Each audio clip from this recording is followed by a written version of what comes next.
हम सब की जिंदगी में कभी ना कभी ऐसे मोड़ आते हैं जब मुश्किलात पहाड़ की तरह सामने खड़ी होती हैं। उस वक्त हम एक सहारे की, एक ताकत की तलाश में होते हैं। आज हम एक ऐसे ही तस्वर पर बात करेंगे जो इस सफ़र में हमारा सबसे मजबूत सहारा बन सकता है, यानी सब्र। तो फिर असल सवाल ये उठता है कि जब हालात मुश्किल हों तो उनका सामना कैसे किया जाए।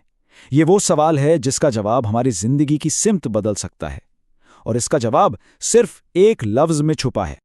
अच्छा, तो आज हम क्या क्या समझने वाले हैं? सबसे पहले हम जानेंगे कि सब्र का असल मतलब है क्या। फिर कुरान की रोशनी में इसकी फजीलत को देखेंगे। हम ये भी देखेंगे कि इसका अजर कितना बड़ा है, दुनिया में इसके क्या फ़ायदे हैं, और आखिर में इस आम गलतफहमी को दूर करेंगे कि सब्र कोई कमज़ोरी नहीं बल्कि असल ताकत है। चलें शुरू करते हैं। सबसे पहले ये समझना बहुत ज़रूरी है कि जब हम सब्र कहते हैं तो उसका असल मतलब क्या है, क्योंकि ये सिर्फ दांत भींचकर इंतज़ार करने का नाम बिल्कुल नहीं है। सब्र आप समझ लें 3 सुतूनों पर खड़ा है। पहला है रिज़ा, यानी जो भी अल्लाह का फैसला है उस पर दिल से राज़ी रहना। दूसरा है तहम्मुल, मतलब मुश्किल वक्त में घबराहट, चीखों पुकार से खुद को बचाना। और तीसरा है इज्तिनाब, यानी गुनाहों से दूर रहना। जब ये तीनों चीज़ें इकट्ठी होती हैं ना, तब जाकर सब्र की असल तस्वीर मुकम्मल होती है। और यही तो असल नुक्ता है। सब्र कोई बेबसी का नाम नहीं है कि बस हाथ पर हाथ धरे बैठे रहो। नहीं, ये तो एक मजबूत दरख्त की तरह तूफान में डटे रहने का नाम है। ये एक एक्टिव, एक शऊरी अमल है। तो अब जब हमने सब्र का मतलब समझ लिया है, तो आइए देखते हैं कि खुद अल्लाह ताला ने कुरान में सब्र करने वालों से क्या वादे किए हैं और उन्हें क्या मुकाम दिया है। कुरान की ये आयत अपने अंदर एक पूरी कायनात रखती है।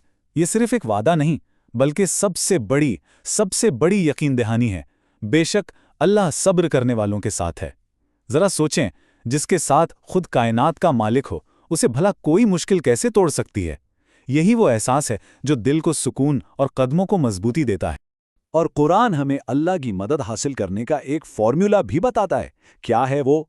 सब्र और नमाज। ये दोनों समझ लें एक दूसरे के लिए लाजिम है। सब्र हमें मुश्किल में खड़ा रखता है और नमाज उस खड़े रहने के लिए रूहानी ताकत देती है। सब्र सिर्फ बाहर की मुश्किलात से नहीं लड़ता, बल्कि हमारे अंदर भी एक इनकलाब लाता है। ये हमारे ईमान को मजबूत करता है, हमें गुनाहों से बचाता है, गुस्से पर काबू पाना सिखाता है और हमारे अखलाक को बुलंद करता है। ये एक मुकम्मल ट्रेनिंग है। कुरान के बाद आइए अब नबी करीम सल्लल्लाहु अलैहि वसल्लम की अहादीस की तरफ चलते हैं और देखते हैं कि सब्र के अजर के बारे में क्या खुशखबरी दी गई है। ये हदीस मोमिन की जिंदगी का पूरा फलसफा बयान कर देती है। उसकी जिंदगी के 2 ही पहलू हैं, खुशी मिले तो शुक्र और तकलीफ आए तो सब्र। इस तरह इसकी कोई भी हालत खैर से खाली नहीं होती, हर हाल में जीत उसी की है। और सब्र के अजर की सबसे हैरान कुन बात यह है, हर नेकी का अजर गिनकर तोलकर बताया गया है, 10 गुना, 100 गुना। मगर सब्र के बारे में अल्लाह फरमाता है कि इसका अजर बगैर हिसाब दिया जाएगा, यानी कोई लिमिट ही नहीं। ये एक ऐसा इनाम है जिसका कोई पैमाना नहीं, कोई अंदाजा नहीं लगाया जा सकता। अच्छा, तो ये तो हुई आखिरत की बात। लेकिन क्या सब्र का फल सिर्फ आखिरत में ही मिलता है? नहीं, इसके असरात तो हमारी इसी दुनिया की जिंदगी पर, हमारे फैसलों पर, हमारी कामयाबियों पर भी नजर आते हैं। आइए देखते हैं कैसे। देखें, दुनिया में जो शख्स सब्र करता है ना, वो जल्दबाजी के नुकसानात से बच जाता है। वो मुश्किल हालात में जज्बाती फैसले नहीं करता। यही सब्र उसे अंदर से इतना मजबूत बना देता है कि जिंदगी का कोई भी दबाव उसे तोड़ नहीं पाता। और जब इंसान साबित कदम रहता है तो अल्लाह उसके लिए वो रास्ते भी खोल देता है जो दूसरों को नजर नहीं आते, और कामयाबी खुद उस तक चलकर आती।